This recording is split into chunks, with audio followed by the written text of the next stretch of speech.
오늘 본문 고린도후서 1장 3절로 11절까지 말씀을 통해서 위로의 하나님을 바라보십시오, 이런 제목으로 함께 말씀을 증거하고 은혜받고자 합니다. 오늘 짧은 본문 안에 위로라는 단어가 무려 10번이나 나타나 있습니다. 특별히 3절을 보시면 찬송하자 그분은 우리 주 예수 그리스도의 하나님이시고 인애의 아버지시며 모든 위로의 하나님이시다 그랬는데, 이 말씀에 의해서 위로의 하나님을 바라보십시오, 이런 제목으로 말씀 증거하고 은혜받고자 합니다.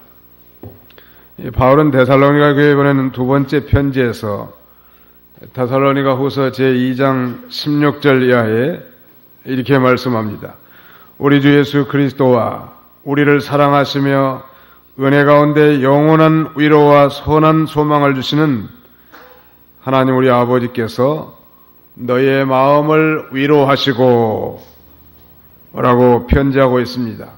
주 예수 그리스도와 또 우리를 사랑하셔서 영원한 소망을 주신 하나님 아버지의 위로가 이 데살로니가 교회 성도들에게 있도록 기원해 준 것입니다.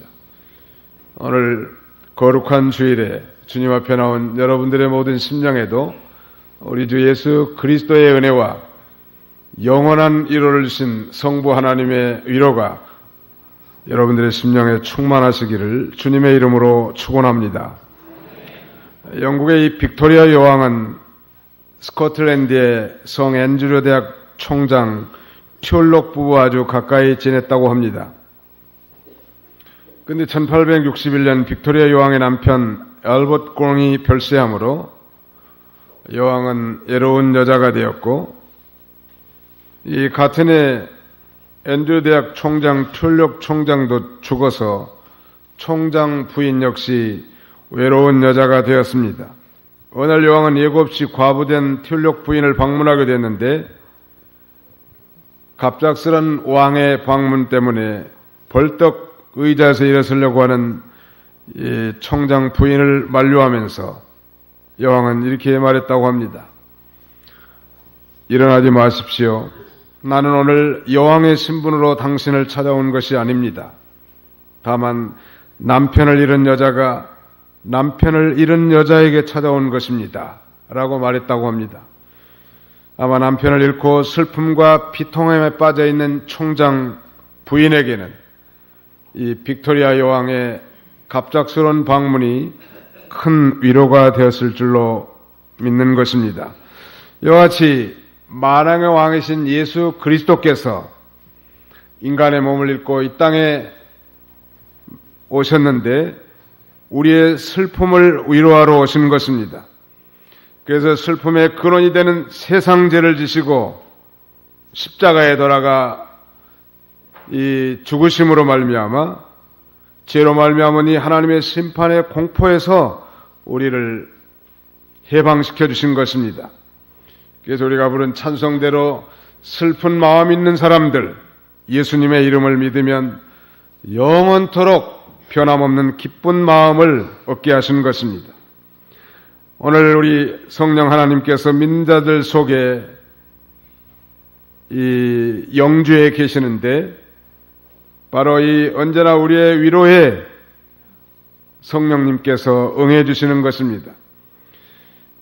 고아의 우는 소리에 부모가 응하는 것처럼, 환자의 부르짖는 소리에 간호사가 응대하는 것처럼, 억울하게 체포된 사람의 부르짖음에 변호사가 응대하는 것처럼, 젖먹는 어린아이의 우는 소리에 엄마가 응하는 것처럼 우리 성령 하나님은 우리의 부르짖음에 응해서 우리를 위로하신 것입니다. 모든 위로의 하나님이 오늘 저와 여러분과 함께 계시는 것입니다. 요새 이 대신방하는 중에 있는데 우리 상대원 식구들에게도 하나님의 많은 위로가 절대 필요하다는 것을 피부로 느끼고 있습니다.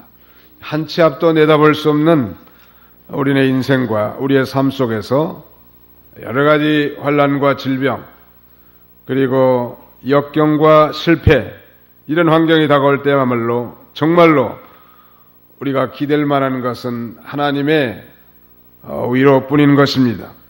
오늘 본문에서 바울은 특별히 이 복음 전도자들이 그들의 사역을 감당하면서 당하는 고난과 또 그 고난 속에서 힘을 잃지 않게 하시는 하나님의 위로가 얼마나 풍성한가 자세하게 말씀해 주고 계시는데요. 바울은 자신의 경험을 토대로 하나님께서 어떻게 그 큰 환난 가운데서도 성도들을 위로하시고 더 나아가서는 그 소망으로 견고하게 하시는가에 대해서 자세하게 말씀하고 있는 것입니다. 이 모든 위로의 하나님을 바라보며 살아야 되겠는데, 그렇다면 이 모든 위로는 도대체 어디서부터 발생하는가? 우리의 성도에게 참된 위로를 주신 분은 누구신가? 우리 다 같이 3절로 4절을 통독하시겠습니다. 시작. 찬송하자. 그분은 우리 주 예수 그리스도의 하나님이시고 인애의 아버지시며 모든 위로의 하나님이시며 우리의 모든 환난 가운데서 우리를 위로하신 분으로서 우리 자신이 하나님께 받는 위로로 모든 환난 가운데 있는 자들을 능히 위로하게 하는 분이시다. 위로라는 언어적인 의미는 도움을 주기 위하여 어떤 자를 불러냄, 우리가 우리의 소송 사건을 변호하기 위해서 부른 자, 즉 변호자라는 뜻입니다. 우리는 성령을 파라클레토스라고 하는데 위로 역시 파라클레세오스, 이 말은 바로 우리의 도움을 주기 위해서 불러낸 자고 우리를 변호하기 위해서 부른 변호자라는 뜻입니다. 그렇다면 그 위로라는 것은 도대체 어디서 오는가? 우리 성도에게 위로를 주신 분은 누군가? 3절에 모든 위로의 하나님 그랬고 4절에도 우리의 모든 환난 중에서 우리를 위로하사 그랬는데, 표준 세번역에는 시리에 빠진 자를 위로해 주신 하나님이라고 했고, 개역 개정판에는 낙심한 자들을 위로하시는 하나님, 이렇게 번역하고 있습니다. 아무튼 위로의 근원은 바로 삼일체 하나님이시라는, 그러므로 위로라고 하는 것은 성삼위 하나님께로부터 내려오는 위대한 선물인 것입니다. 오늘 본문 3절에서 환난 중에 있는 위로를 주신 하나님을 향하여 바울 사도는 감격적으로 찬송하는 거요. 찬송하자. 그분은 우리 주 예수 그리스도의 하나님이시고 인애의 아버지시며 모든 위로의 하나님이시며 라고 찬송하는 거예요. 모든 위로의 하나님,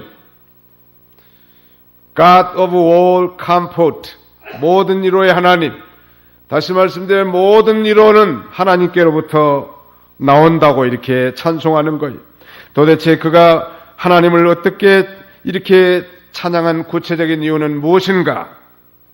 사도 바울은 소아시아 지역에서 복음을 전하다가 참으로 견디기 힘들 만큼 오늘 본문에는 살 소망이 끊어질 정도로 그런 극심한 환난 가운데서도 이렇게 하나님을 찬송하자고 권면하면서 이 편지를 쓸 수 있었던 건가? 그것은 바로 이 고린도 교회에 파송됐던 디도가 도착해서 고린도 교회의 그 개선된 내용을 알려줌으로써 큰 위로를 받았기 때문인 것입니다. 고린도후서 7장 5절로 7절을 읽으시기 바랍니다. 고린도후서 7장 5절로 7절입니다.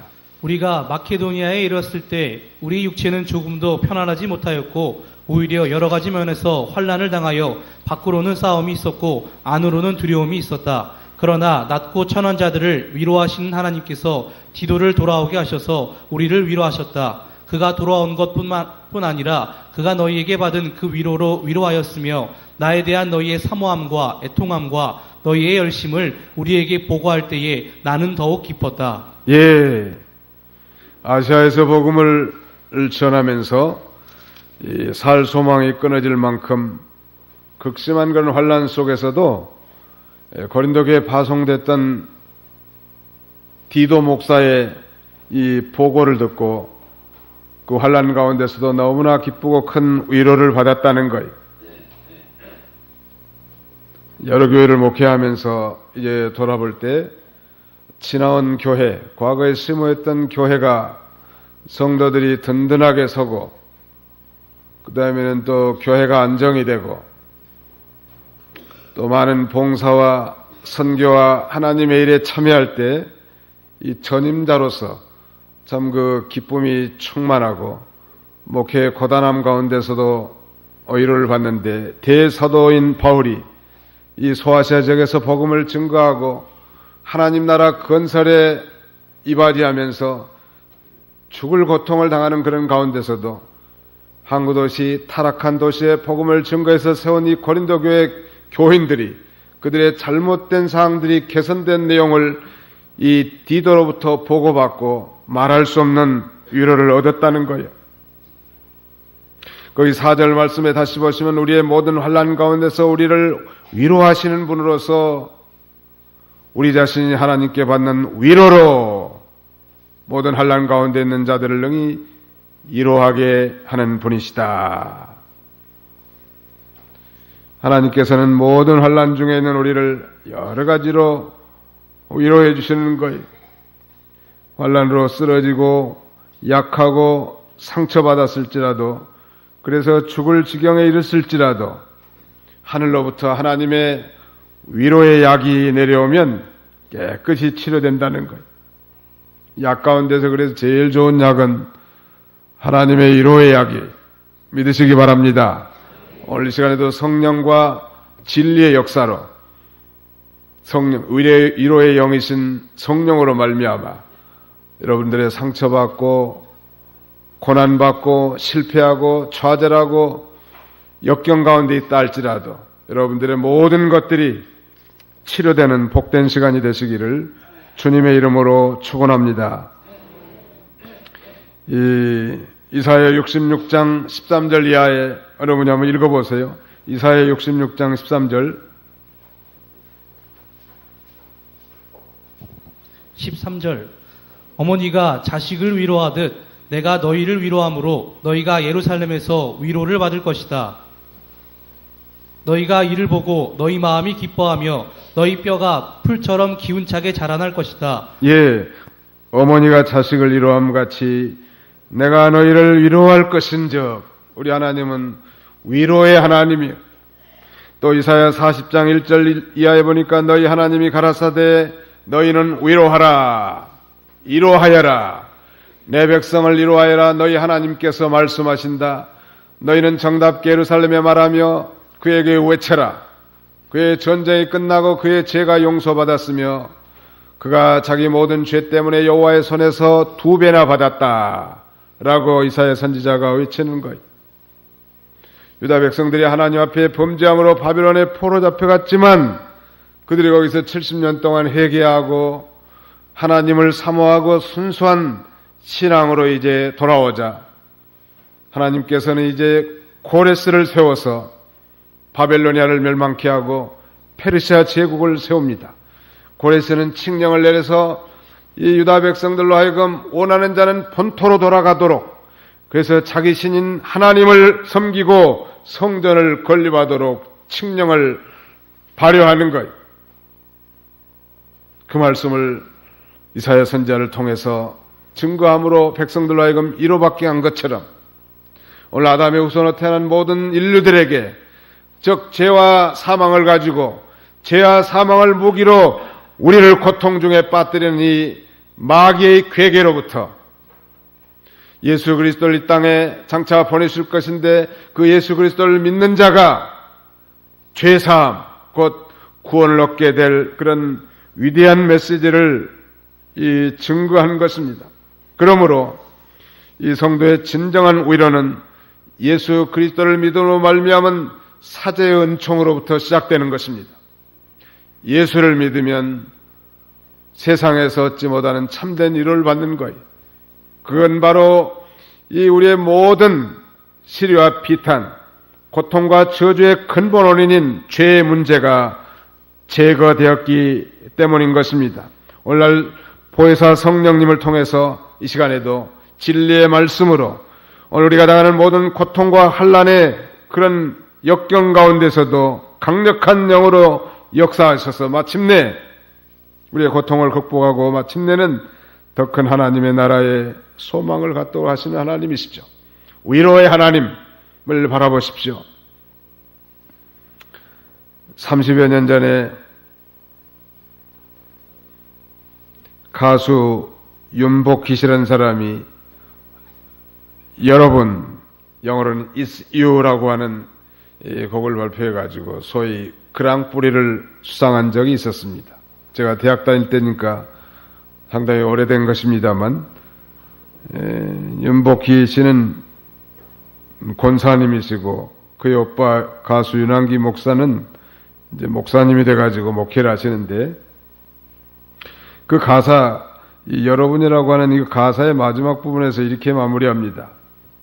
만약 내가 외로울 때면 누가 나를 위로해 주지? 라고 묻고 손을 들고 여러분이라고 하면서 감동적으로 마무리하는데요. 후에 이 윤복희 권사가 기독교 언론에 나와가지고 인터뷰하면서 원래 여러분이라고 하는 말은 하나님이었다고 그렇게 간증한 걸 들었습니다. 다시 말씀드리면 우리에게 진정으로 위로해 주실 분은 여호와 하나님뿐인 것입니다. 믿으시기 바랍니다.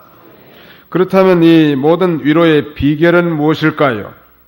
하나님의 위로를 받는 사람이 복 있는 사람인데 하나님의 풍성한 위로를 체험하고 어떻게 그 위로를 받을 수 있을까? 특별히 하나님께서는 어떤 사람에게 풍성한 위로로 함께해 주시는가? 첫째는 그리스도를 위하여서 고난과 환난을 당한 자예요. 우리 8절로 10절까지 같이 한번 읽어보겠습니다. 8절로 10절, 5절 한번 같이 읽겠습니다. 5절만 시작. 그리스도의 고난이 우리에게 넘치는 것 같이 우리의 위로도 그리스도로 말미암아 넘친다. 그리스도의 고난이 넘치는 그리스도의 고난으로 말미암아 풍성한 위로가 그 사람에게 함께하겠다는 거예요. 그리스도를 위해서 고난과 환난을 당한 자에게 하나님께서는 풍성한 위로를 넘치게 주신다는 거예요. 다시 말씀드리면 성도가 믿음으로 말미암아 고난을 자취해 나갈 때 하나님의 위로를 넘치게 받게 되는데 이 극한 고난이 바로 풍성한 위로를 가져다 주신다는 거예요. 오늘 8절을 보십시오. 읽으시기 바랍니다. 8절로 10절까지. 8절 형제들아 우리가 아시아에서 당한 환난에 대하여 너희가 모르기를 원하지 아니하니 우리가 힘으로 감당할 수 없을 정도로 심한 고난을 받아 살 소망까지도 끊어졌었다. 우리가 속으로 사형 선고를 받았다고 느꼈으니 이는 우리가 자신을 의지하지 않고 오직 죽은 자들을 살리시는 하나님만 의지하게 하려는 것이었다. 하나님께서 그와 같은 큰 죽음의 위험에서 우리를 건지셨고 또 건지실 것이다. 또한 이후에도 건져주시기를 우리는 소망한다. 예, 우리에게 성도에게 극한 고난을 주신 것은 풍성한 위로의 하나님을 바라보고 의지하게 하시려는 것입니다. 사랑하는 성도 여러분, 여러분 가운데 이런 극한 환난 가운데 있는 분들은 오늘 말씀을 의지하시기 바랍니다. 이 극한 환난은 자신을 의지하지 말고 오직 죽은 자를 다시 살리시는 전능하신 하나님을 의지하게 하시려고 하시는 줄 알고 하나님을 의지해 나갈 때 풍성한 위로로 우리를 다시 채워주시는 것입니다. 뿐만 아니라 그리스도를 위해서 당하는 고난은 믿음을 지키면서 당하는 고난이고 그리스도의 몸된 교회를 위해서 당하는 그런 고난이 골로새 1장 24절에는 이렇게 말합니다. 이제 나는 너희를 위하여 당하는 괴로움을 기뻐하고 그분의 몸인 교회를 위하여 그리스도의 남은 고난을 내 육체에 채운다. 이제 나는 너희를 위하여 당하는 괴로움을 기뻐하고, 즉 골로새 교회인들이 당하는 이 괴로움을 기뻐한다는 거예요. 즉 자기가 골로새 교인들을 위해서 당하는 괴로움을 기뻐할 뿐만 아니라 그분의 몸인 교회를 위해서 그리스도의 남은 고난을 자신의 육체에 채운다는 거예요. 그리스도의 남은 고난이라는 건 바로 복음을 전하면서 당하는 고난, 교회를 세워나가면서 당하는 고난, 하나님의 나라를 위해서 희생하며 헌신하면서 당하는 그런 고난으로 자신의 육체에 채워나가겠다는 거예요. 죄악으로 인해 부패한 이 세상에서 예수님을 믿고 그 믿음대로 살아갈 때 반드시 고난이 따를 수밖에 없는 거예요. 왜냐하면 하나님을 대적하고 하나님의 뜻과는 상관없이 살아가는 세상을 하나님이 주권이 실현되는 나라, 하나님이 통치하신 나라로 변혁시켜 나간다는 것은 이미 고난인 것입니다. 여러분, 가족 식구들 중에 하나도 예수 안 믿는데 처음으로 예수를 믿고 온전히 헌신한 그리스도인이라면 그때부터 고난은 시작되는 거예요. 그것은 바로 그리스도의 남은 고난이고 그 고난은 이루 말할 수 없을 것입니다. 그러므로 주 예수를 구주로 믿고 고백하고 살아가는 성도들은 예수를 믿는다는 그 사실 하나로 고난을 받으며 살아갈 수밖에 없단 말이에요. 세상은 주님을 따른 자들을 까닭없이 옥에 가두고 법정에 세우고 심지어는 생명을 앗아가기도 한 것이 우리 기독교 역사에 점철된 역사예요. 요새 신방하다 보니까 어떤 분은 7남매 장손 며느리인데 달달이 찾아오는 모든 제사를 안 드리겠다고 선언하고 하나님만 섬기겠다고 선언했다는 거예요. 그런데 그 가족들로부터 다 배척을 받았다는 거예요. 자기 아들이 결혼하는데 한 사람도 이 축하로 준 사람들이 없더래. 가족들 중에서. 얼마나 쓸쓸하고 외로웠겠습니까마는 문제는 하나님이 그 믿음을 지키느라고 고난당한 그 가정을 축복하셔서 그 가문의 전무후무함에게 뛰어나게 다 복 주셔가지고 지금은 그들이 그 모든 그 가정을 부러워한다는 거예요. 하나님은 믿음 지키면서 당하는 그 고난당한 자에게 하나님이 풍성한 고난으로 보상해 주신 하나님이 믿으시기 바랍니다. 믿음은 하나님의 의를 추구하는 것이기에 고난을 수반하지만 또한 그와 반대로 믿음으로 사는 것은 하나님 나라를 위한 것이기 때문에 고난을 감수하면 감수할수록 풍성한 위로로 함께 해주시는 하나님인 것입니다. 순간적인 아픔을 치료해주는 진통제가 아니라 우리가 이 세상에서 당하는 모든 환난을 이기도록 하는 힘이고 소망이고 그 위로가 우리를 지으신 하나님께로부터 나오는 것입니다. 그러므로 이 그리스도를 위해서 고난과 환난을 당한 자에게 더 풍성한 위로가 넘친다는 뿐만 아니라 한 가지 더 든다면 죄를 끊고 의를 행하려고 하는 자에게 고난이 있는 것입니다. 예수님의 산상수훈에 그렇게 말씀하지 않았습니까? 예수님께서 애통하는 자는 복이 있나니 저희가 위로함을 받을 것이며 죄를 끊어버리려고 애통하는 자, 아니 역설적이고 긍정적으로 의를 행하려고 하는데 잘 되지 않아서 애통하는 자, 이런 자들에게 하나님께서 풍성한 위로로 함께 하시는 주님이십니다. 시리와 비탄에 빠진 자가 용기가 생겨나죠. 이러고 하면 찬송가에도 믿음으로 사는 자는 하늘 위로받겠네라고 하지 않았습니까? 우리가 이 평안한 가운데서 육신과 세상에 토치되어 있는 사람에게는 결코 하나님의 풍성한 위로는커녕 그 심령에 곤고함으로 가득 차 있을 것입니다.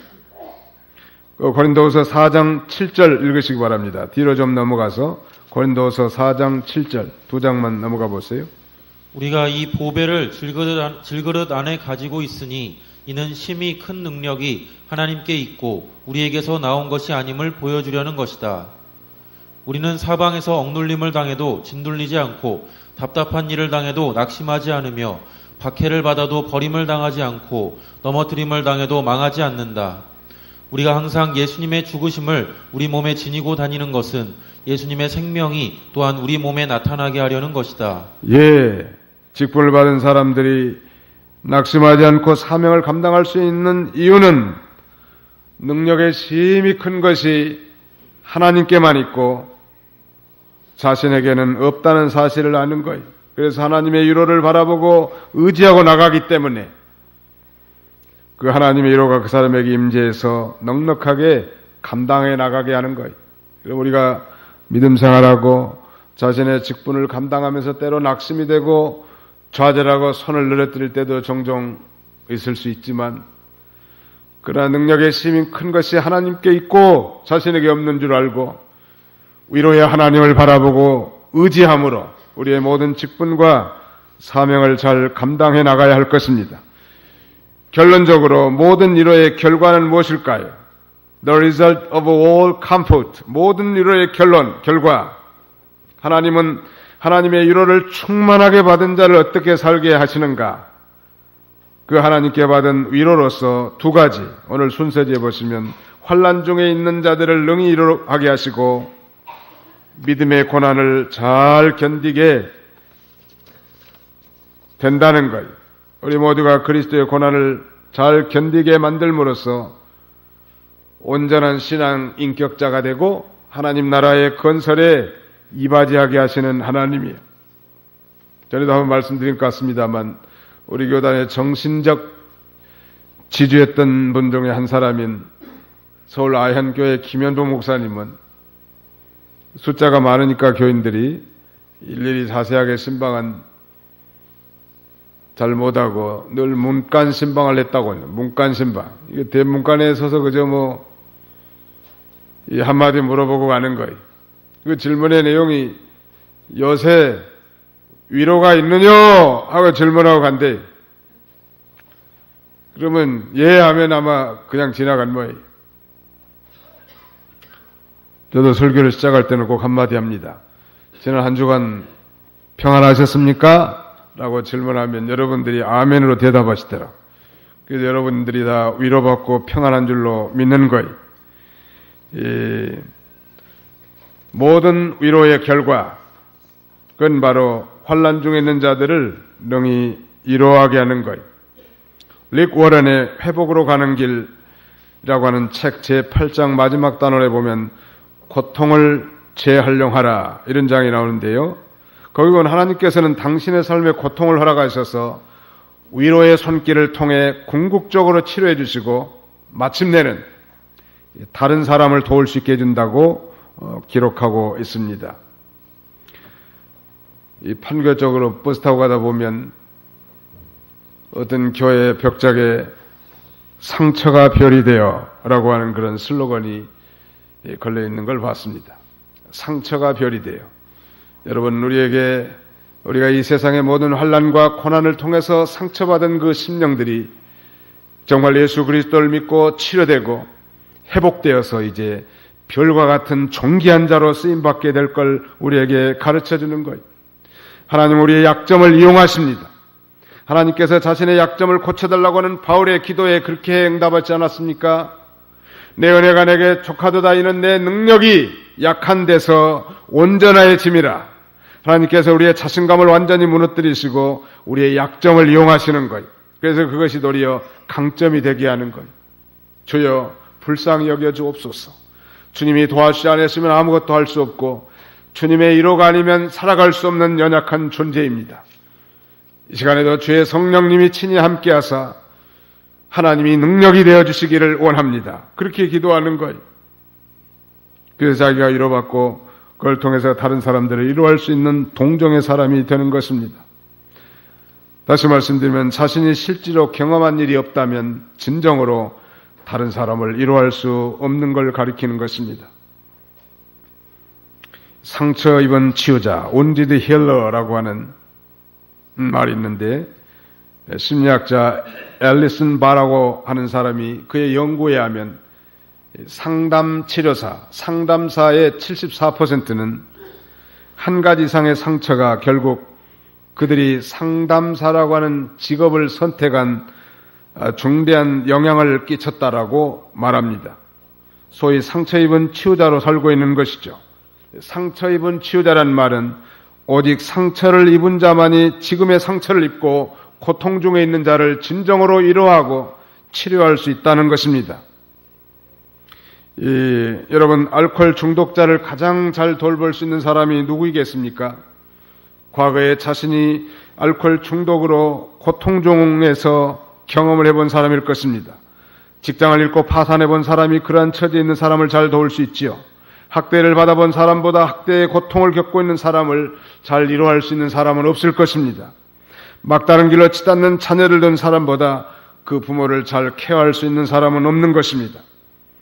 사랑하는 성도 여러분, 우울증과 불면증으로 시달리는 사람의 고통을 누가 알 수 있을 것입니까?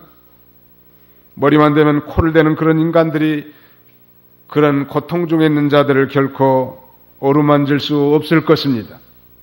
아무렇게나 말하는 거이. 그래서 어느 사람이 시집 와가지고 얼마 되지 않았는데 어느 날 시어머니가 비수 같은 한마디 말에 그만 며느리가 큰 상처를 받았다고 합니다.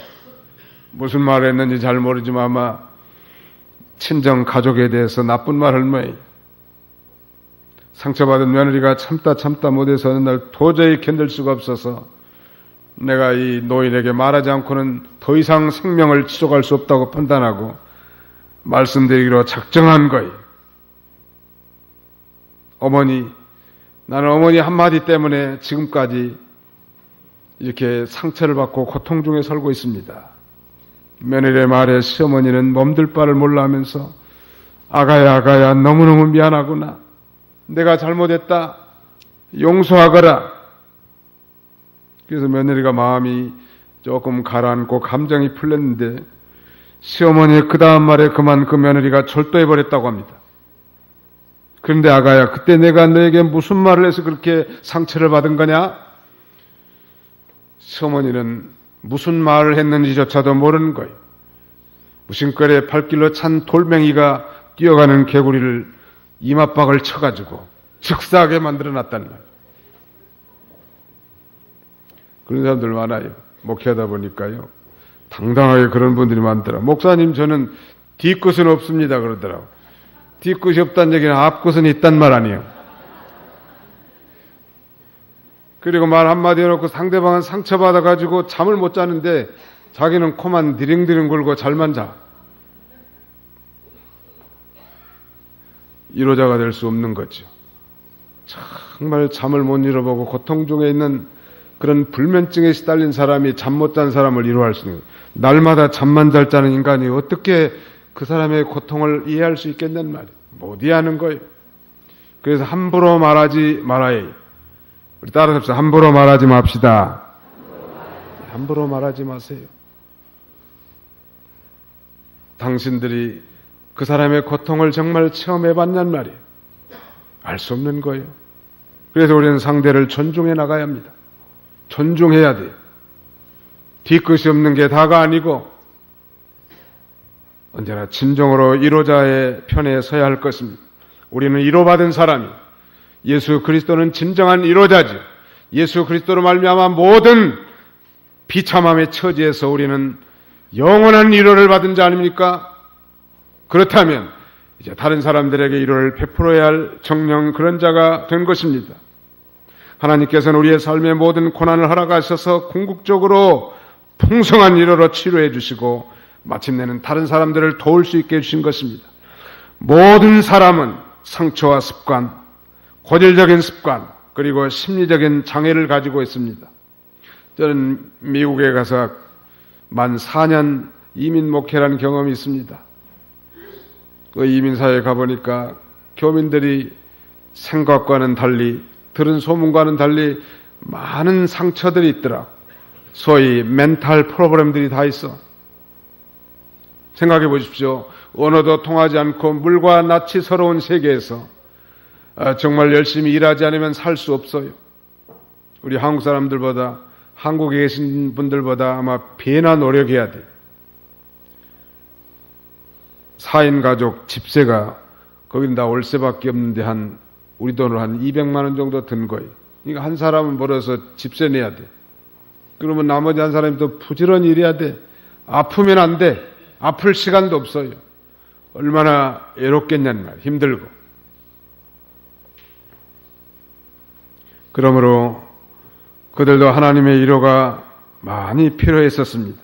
오늘 여기 성남에 와보니까 특별히 대신방하는 가운데 우리 성도들의 사정들을 이렇게 들으면서 제가 느낀 것은 우리 상대원 교회 성도들 가운데도 주님의 이 풍성한 위로가 많이 필요하구나.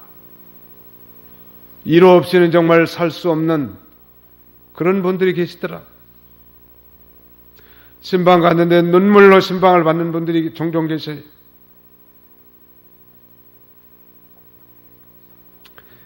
하나님께서는 먼저 우리의 삶 속에서 당하는 많은 고통과 환난을 하나님의 위로로 낫게 해주시고 그 위로로서 다른 사람의 상처를 보듬기를 원하는 거예요.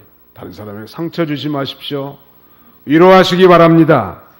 아프리카의 이 콘타리카라고 하는 깊은 산에는 무려 300종류나 되는 원숭이들이 살고 있다고 합니다. 어느 날 영국의 리즈버리 탐험대가 그곳에서 이 원숭이들을 관찰하면서 이상한 세 가지 현상을 발견했다고 합니다. 첫째는 어느 날 아침 온 산을 떠나갈 듯이 원숭이들이 고함을 치는 소리가 들렸는데 그 이유는 그들의 지도자 격인 원숭이가 죽어서 슬퍼하는 표시였다고 합니다. 또 한 가지는 부부 원숭이가 서로 눈물을 닦아주면서 쓰다듬는 표시를 하는데 이것은 그 원숭이 자식 새끼가 죽었는데 서로의 슬픔을 위로해주는 표시라고 합니다. 그 다음에는 커다란 구렁이에게 칭칭 감겨서 죽어가는 원숭이를 보면서 다른 원숭이들이 돌을 던지고 태양하면서 마침내 그 원숭이가 다 잡아 삼켜지자 모든 원숭이들이 거꾸로 매달려서 슬피 울더라는 거예요. 그 후에 이 영국의 리즈버리 탐험대는 다른 사람의 슬픔이나 어려움을 참여할 줄 모르고 자기만을 위하는 그런 이기주의적인 사람, 소위 공감 능력이 없는 사람을 볼 때 아프리카의 콘타리카로 보내자는 말을 했다고 합니다. 오늘 예배에 참여한 회중들 여러분들 가운데 아프리카의 콘타리카로 보낼 자가 없기를 바랍니다. 정말 다른 사람의 아픔을 자신의 아픔으로 느낄 줄 아는 동고하는 그런 자가 돼야 되지 않겠습니까? 다른 사람의 기쁨을 함께 기뻐할 수 있는 동락하는 사람이 돼야 할 것입니다. 아무것도 모르고 겉만 보고 판단하고 정죄하는 그런 어리석은 자가 돼서는 결코 안 될 것입니다. 바울의 선교사역은 어떤 면에서 하나님의 위로를 전달하는 최고의 사역이었습니다. 왜? 그것은 바로 위로자이신 예수 그리스도를 증거하는 사역이었기 때문에 죄악 가운데서 멸망을 받을 수밖에 없는 인생들에게 구원의 복음을 전하는 일이야말로 이 세상에서 그 무엇보다도 큰 위로를 전달하는 것일 것입니다. 오늘 구원받은 하나님의 자녀들이야말로 하나님의 위대한 위로를 받은 자고 하나님의 위로 가운데 살아야 할 자이고 다른 사람에게도 위로를 전해야 할 자인 것입니다. 이제 말씀을 맺습니다. 우리 인생길 앞에 어떤 고난이 닥칠지 우리는 알 수 없는 거예요. 모든 환난 중에 이루하신 하나님을 바라보고 의지함으로 우리가 승리하면서 성공적인 믿음의 길을 다 걸어가시는 그런 저와 여러분들이 다 되시기를 주님의 이름으로 축원하는 바입니다. 찬송하겠습니다. 찬송